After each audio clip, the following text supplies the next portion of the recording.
So sa pagkakambing guys, kailangan talaga ng pasensya kasi kagaya nito ang sama ng panahon. Umaga maganda yung panahon kaya pinakawalan mo.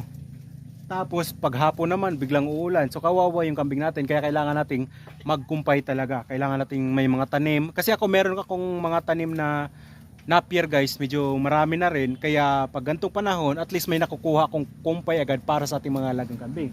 Kagaya niyan, oh. 'Di ba? Malapit na ring maubos yung kumpay nila. Yan.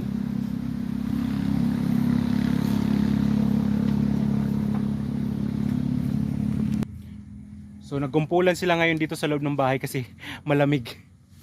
Makikita naman sa background, oh, makikita niyo ba? Oh, foggy. Sobrang foggy ngayon, guys. Kaya nandito sila sa loob. Maganda na rin kasi pag konting ambon lang pumapasok na sila. Oh, yan. Oh, 'di ba? Alam nilang may camera kaya 'yan, oh.